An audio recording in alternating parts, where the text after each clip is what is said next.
સહજ ન્યૂઝ.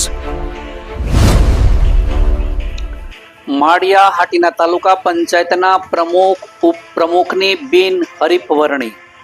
ફરી એકવાર ભાજપની પેનલે સંભાળ્યું સુકાન. નમસ્કાર, સહજ ન્યૂઝ સાથે હું છું ગોપાલ ભેસાણીયા. જૂનાગઢ જિલ્લાના માળિયા હાટીના તાલુકા પંચાયતના પ્રમુખ અને ઉપપ્રમુખની બિનહરીફ વરણી સંપન્ન કરવામાં આવી હતી. જૂનાગઢ જિલ્લા પુરવઠા અધિકારી શ્રી ગડચર તથા તાલુકા વિકાસ અધિકારી શ્રી BR બગતરિયાની ઉપસ્થિતિમાં સમગ્ર પ્રક્રિયા સંપૂર્ણ કરવામાં આવી હતી. પ્રમુખ તરીકે શ્રીમતી ભાવનાબેન નરેન્દ્રભાઈ સિસોદિયા તથા ઉપપ્રમુખ તરીકે શ્રીમતી નીતાબેન કાનાભાઈ જોટવાની બિનહરીફ વરણી કરવામાં આવી હતી. આમ બીજી વખત માળિયા હાટીના તાલુકા પંચાયતનું સુકાન ભારતીય જનતા પાર્ટીના હાથમાં આવ્યું છે. ભારતીય જનતા પાર્ટી દ્વારા કારોબારી ચેરમેન તરીકે વાણિયા ગામના 30 વર્ષીય યુવાન યશકુમાર અરવિંદભાઈ ભાડેજાની નિમણૂક કરવામાં આવી હતી.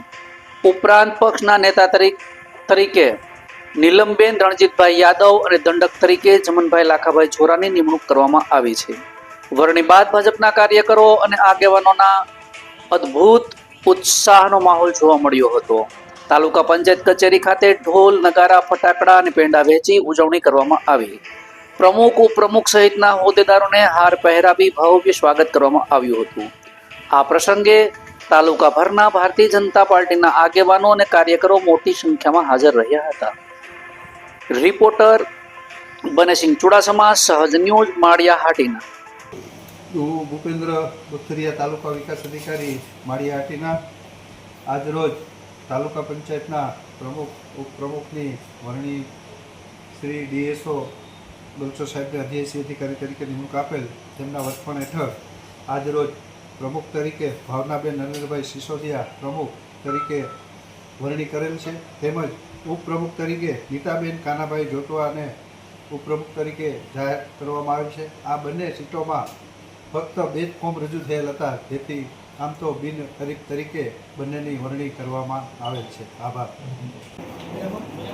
ફરી ભારતીય જનતા પાર્ટીએ મારા ધર્મપત્ની ઉપર તાલુકા પંચાયતના પ્રમુખ બનાવવા બદલ હું પ્રદેશ પાર્લામેન્ટ, અમારા જૂનાગઢનું સંગઠન, તાલુકાનું સંગઠન, અમારા લોકપ્રિય સાંસદ રાજેશભાઈ ચુડાસમા, ધારાસભ્ય ભગવાનજીભાઈ, એમનો અમે ખૂબ ખૂબ આભાર માનીએ છીએ. અને આ તાલુકાનો ફરી અમે સારી ટીમ સાથે મળી અને તાલુકાનો વિકાસ કેમ વધારે થાય એવા અમારા સંપૂર્ણ પ્રયાસ રહેશે.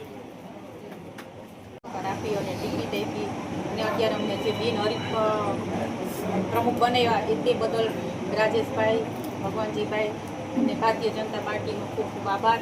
અને જે કામ આપશે એ અમે કરશું લોકોના.